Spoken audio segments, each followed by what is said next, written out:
Hi, this is Dan Heisman, and we're here to give you another video to help you improve your chess game. Today we're going to talk about the really important issue of recognizing common patterns. This is why you study annotated games, it's why you study puzzles, it's why you try to memorize your openings or at least learn what they are. It's how you learn at least deep end games. So we're going to talk about recognizing easy patterns. If it's a pattern that does not involve tactics, that falls under the purview of board vision. So let's give a simple example.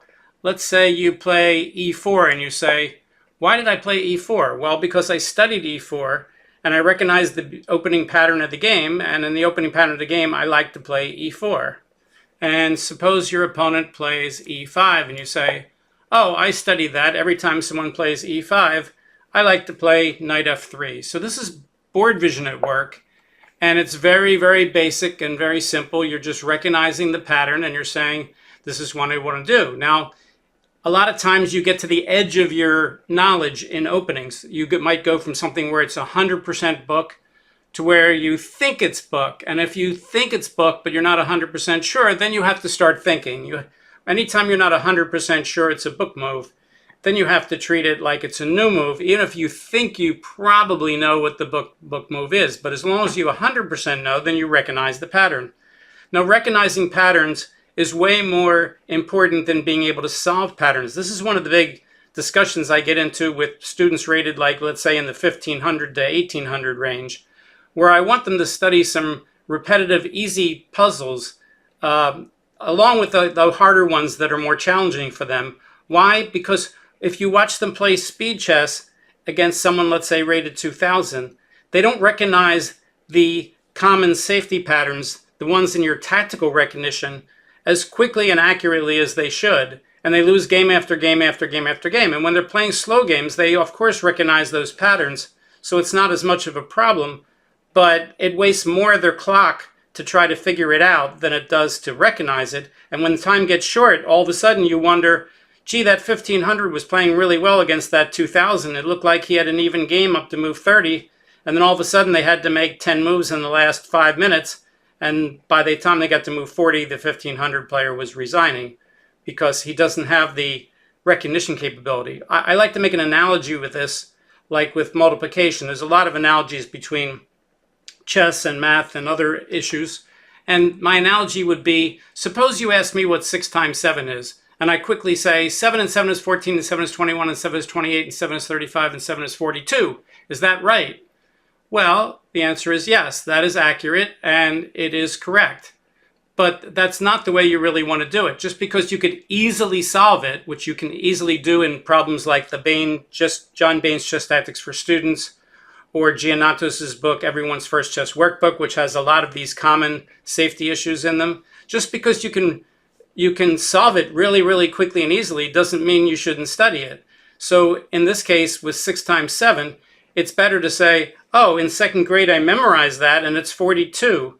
That way you're 100% accurate and you're much faster, even though it was fast to add up 6 sevens, it's much faster to just say, I recognize 6 times 7 is 42.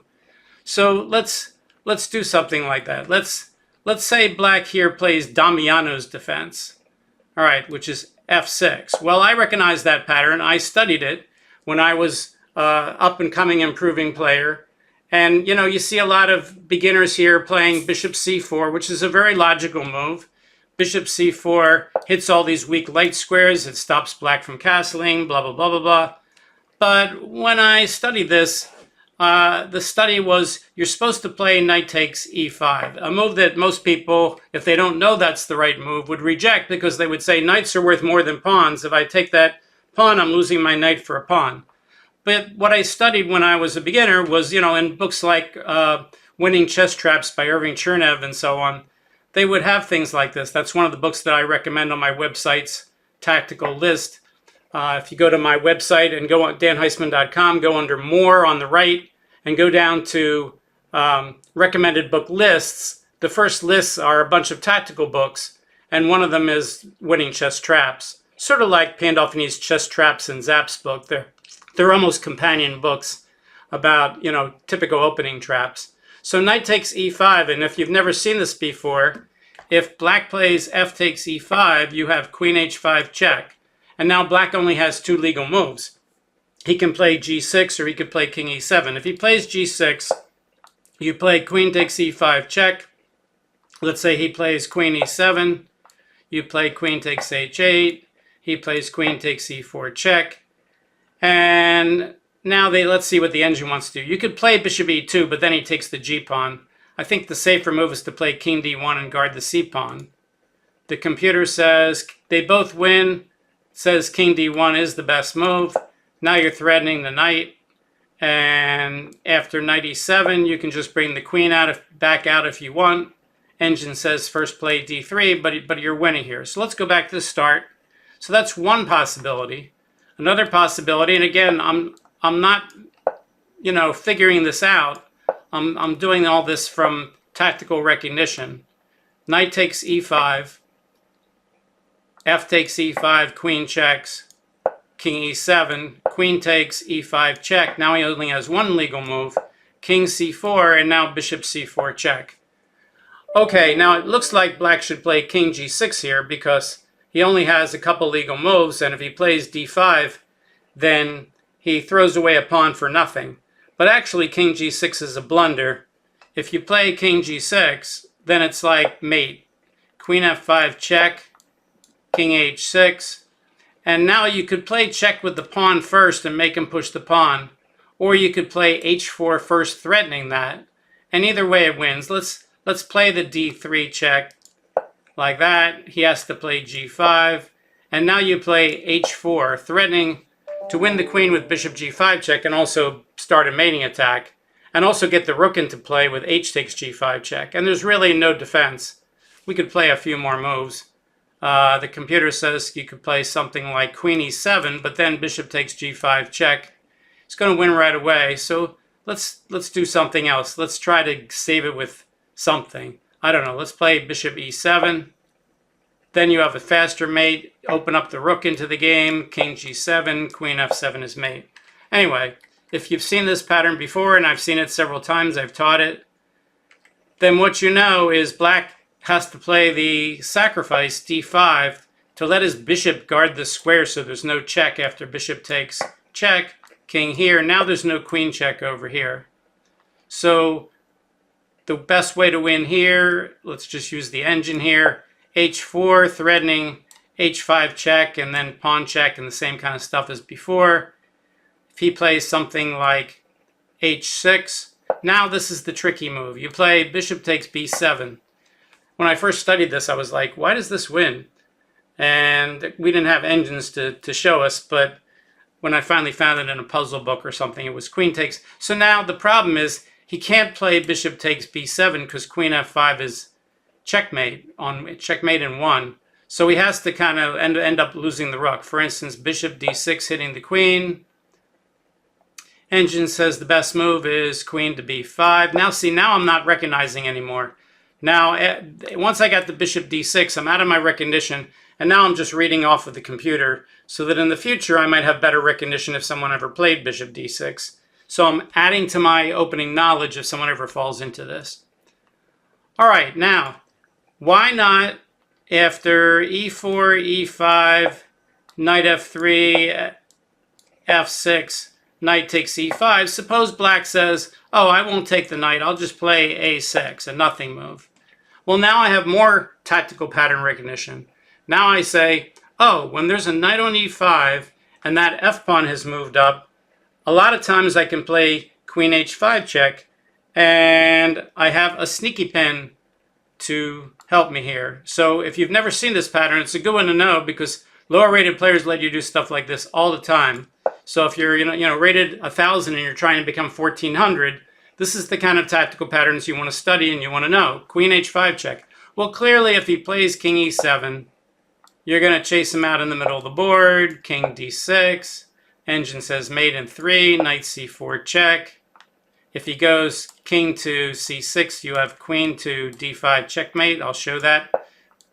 People say, why don't you draw arrows, Dan? Why don't you draw arrows? Well, I want you to visualize it, but there's not much to visualize here. King c6, queen d5, check, arrows for those of you who want arrows. So therefore, king c5, And now you can play that queen d5 check anyway, and he has to keep running up the board. You don't have to do too much calculation here to figure out this is going to be a checkmate. Queen a5, mate in 1. All right, so back to the start. It's always good to start at the start and keep to enforce the patterns. And I always tell people, enforcing patterns is a lot more like learning your name than it is like rote memorization. Rote memorization is where I would say something like, I'm going to give you 6 numbers and you have to say them back. 20 minus 17.3, pi, square root of 2, 432.8, and minus 17.4. If you can get them back, very good, but that's memorization. But if I say, what's your name, and you tell me your name, that's not exactly the same kind of memorization. Yes, when you first started, you kind of put it in your brain that way, but then you recognize that as sort of your sense of self, and you know what your name means, and you know how it applies to you. Well, when you're learning chess, it's a lot more like learning your name than it is like memorizing random numbers that you're never going to see again. It's coming up with patterns that you are going to understand in the future. All right, so knight f3, f6. We don't think too many people are going to play that against you. Knight takes e5. If they play this silly move a6, which nobody will do, queen h5 check, but they might play something that still allows this. And now if they play g6, they're hitting your knight, they're hitting your queen. Oh no, what are you going to do? What are you going to do? You're going to lose a piece. Well, no, you have what's called a sneaky pin. Charles Hertan named that. I wish I had named that. Knight takes g6, and you're not attacking the pinned pawn on h7. You're simply taking advantage of the fact that the queen's pinning it to the rook, and now the knight's attacking the rook, and the only way to stop the knight from taking the rook with discovered check is to either, well, you could move the king, but then the knight still takes the rook, would be to take the knight. But if you take the knight, then white says, all right, so I can't checkmate you. I'll just win the exchange and a couple pawns, and I'm threatening your knight, and things are all really bad here. So white, according to the engine over there on the right, white is up by 5.1 pawns, end of trap. All right, what else could black do? Well, black could play a more reasonable move here. If you look on the master database, this has actually occurred 4 times, and 3 of the 4 times, and I'm sure the one time that black took the knight here, it may have been in the master database because a master played white, but I can pretty much assure you the master didn't play black unless there was something strange going on. So there's the move queen e7. All right, let's turn off the engine for a second. All right, so queen e7. Well, that skewers the knight and the e-pawn.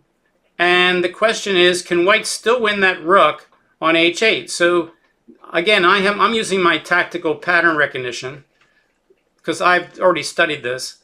But see, if you've never seen this before, does queen h5 check still work because of the sneaky pin? If you don't know, pause the video, see if you can figure it out. Well, the answer is, after queen h5 check, if black plays g6 and white plays knight takes g6, even though white's threatening the rook and the queen in a discovered attack, black gets to play queen takes e4 check, double attacking the king and the knight on g6, and when white gets out of check, let's say, I don't know, bishop to e2 this time, black will simply take the knight with the queen, and now there's no sneaky pin anymore because the only piece that can capture that queen is the queen, and then there would be no pin on the rook anymore. So it turns out, after queen e7, which is black's best try, that white has to just settle for a tremendous advantage. He can play knight f3. If black decides to win the pawn back, you play bishop e2, and now there's no stopping moves like either knight to c3 or, you know, castle followed by rook e1. And black's going to be down a whole bunch of tempos, and he still has that awkward pawn on f6, which is blocking the knight's best square, and the black king is exposed. So even though in this position black has won back his pawn, the engine says white's up by 1.7. And 1.7, of course, means if both sides play perfectly, if the engine was playing white and black, that the engine would probably win almost 100% of the games here against itself. All right, so pattern recognition, pattern recognition, pattern recognition. We're talking about different ways you recognize patterns and you put them in your memory. And one way you do it is, remember, see how I kept going back to the start and going back to the start and doing it again? Because you want to burn it into your brain on how you got there. How did you get there? How do you remember it? You want to take it out of your short-term memory when you're studying, when you're reading a puzzle or you have an annotated master game or something. if you're reading, it's going to go into your short-term memory, but in order to really help you, you want to put it into your long-term memory. So depending on what kind of thing that you're learning, you might need repetition like you would with easy puzzles and things like that. Let's see if we can pick out another typical kind of position. Let's see here. King f7. All right, so here it says, if black plays king f7, it's white to play and win. Turn off the engine for a second if you've never seen this. White to play and win on black's bad. Nobody would play king f7. Seems like a strange move. But white to play and win. Well, I kind of recognize this endgame pattern again in puzzles I've seen. The problem is that white would like to push the pawn, but he has the wrong color rook pawn. So I recognize that in general, even though this pawn is safe, if I let the black king get into the corner and I have a bishop that's the opposite color of a rook pawn corner, I've seen students mislearn this. They learn it as the opposite color of the bishop of the pawn's queening square for the bishop for any pawn. Well, that's not the right algorithm. The right algorithm is it's only for rook pawns. If this was a knight pawn or a bishop pawn or a center pawn, then it doesn't matter what color bishop I have and it doesn't matter what color the promoting square is. Then you're always just winning. And if you don't know how to do that, I have a video, which is a really good video called King and Pawn and Question Mark Against King. I originally wrote a novice nook like that, but it talks about how to win if you have a king and a pawn and anything else on the board. And here's one of the exceptions. If black gets into the corner and you have a king and a rook pawn and a bishop of the wrong color, it's a draw. So black's threat here is to play king g8. Yes, I know he could have done that on the last move, but we were just setting up the problem. Let's take all our arrows off the board here. People are always asking for more arrows, but sometimes there's too many arrows. Okay, so if he's threatening king to g8, we only have two moves that can stop that. We could play h7, but then he could play king g7, and he not only gets into the corner, he's hitting the pawn. We could guard the pawn with the bishop, but then he goes in the corner, and we can never get him out. What's the only other way to stop him from playing king g8? Well, we could play bishop to e6 check. All right, and I recognize that's the answer. Why? Because if he takes it, it moves the king outside of the square. How do we know that? Well, we don't draw the square now. It's another thing that people learn wrong. They draw the square and they say, oh, he can move inside the square. No, you always draw the square after the pawn moves. And the pawn hasn't moved yet. So if the pawn moves here, now the real square is here. And of course, black can't get in that square. So after bishop e6 check, if he takes the bishop, then you just push the pawn in and you get a queen because he's outside the square. Okay, suppose he plays king to f8. Should you rush in and play h7 right away again? It is a safe move. After all, after h7, king g7, you could play like bishop g8 or bishop f5 and guard the pawn. Is that a good idea? No, because then again he gets to the corner. So you need to keep him away from the corner. How do you do that? I've shown this puzzle to a bunch of students, and almost everybody gives the very good and appropriate answer, king to g6, and black is in Zugzwang and has to move away. But I never play king g6 when I get to this kind of position in a puzzle, or even if I got into it in a game. I always move my king the other way. I move my king backward, because it looks like if you play king g6 that you somehow need to use your king here. But I really want to tell my opponent and my students, no, I understand what's going on here a lot better than that. I don't need my king to help keep the other king out of the corner. My bishop and my pawn are doing a good enough job. So I play a move like king to g4. Why? Because that says, okay, yes, I could bring my king up, but it's not necessary. That's not part of the winning pattern. The fact that the king is on g6 is irrelevant. The fact that you have black in Zugzwang in this position is what's relevant. Black only has two legal moves, and they're both to the left, putting him outside the square of the pawn if the pawn should push. So when he plays one of those legal moves, I'll push the pawn. He can take the bishop if he wants. I'll get my promote to a queen, or if you want to promote to a rook, you can, of course. But I'll promote to a queen, and I'll win. So I move the king back to illustrate a point. I'm trying to show that you don't really need the king up there in order to win this position anymore.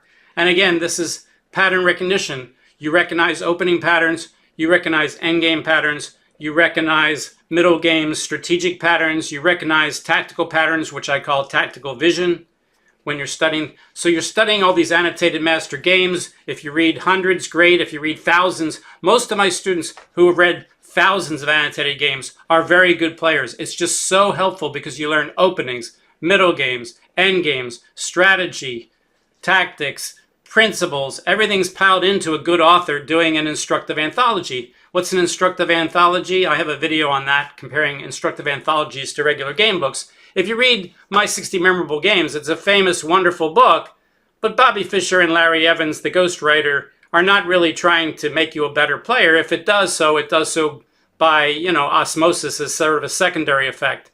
They're really trying to tell you what made the games memorable for Bobby and what was going on in the game, and why was Bobby's move a good move and why was the opponent's move maybe a move that allowed Bobby to win, and what could they have done better. That's not what an instructive anthology game book does. An instructive anthology game book, like my book, The World's Most Instructive Amateur Game Book, tries to take games and take people at a certain level. Like, let's say my book is written for people 1200 to 1800. It tries to help them get to the next level. So that's what people are doing. If you're 800, then you would read, Irving Chernev's Logical Chess Move by Move. That book is also meant to get you to the next level by explaining a lot of the basic strategical and basic ideas for openings and principles that you want to learn. So there's a whole bunch. And if you want to find a list of instructive anthologies, again, you can go to my website, danheisman.com, go to the right under More, go to that same pull-down place, which is recommended game book lists, not the recommended game books. Those are individual books. But the first list is the basic tactic pattern books. And the second list is the instructive anthology list. Okay, hopefully you enjoyed today's lesson. So remember, when you're studying a lot of these easy, basic, common patterns come up a lot. It's better to study common patterns than it is to just study easy ones or fun ones. Because, it's a lot of fun to sack your queen and get a mate and two. But that doesn't happen in games very much. But winning a pawn can win you a game, or trapping a bishop or a knight, or removing the guard can win you a game. So those basic patterns that come up all the time, they're the ones that you want to learn to recognize, not just solve. Don't just get out an easy book and say, oh, this is too easy for me, I can solve all the puzzles. The answer is yes, but if I showed them to you as quick flashcards, could you recognize them in 5 or 10 seconds and say, oh yeah, that one, the answer is this. Oh yeah, that one, the answer is this. Just like you'd have to do if you're playing a speed game against a 2000 player. All right, we'll see you next time. If you haven't liked the video, you can like it, you can subscribe to the channel, but I always tell people the best thing you can do, tell your chess friends about my channel here on YouTube, Dan Heisman Chess. You can write it down on a little piece of paper, Dan Heisman Chess on YouTube, and send it out in an email to your chess friends, or on ask your club person who does your club newsletter to put it in there and say, hey, this YouTube channel, which has over 365 videos on how to improve your chess, is a really great place to learn some really good stuff. Thanks a lot. See you next time. Bye.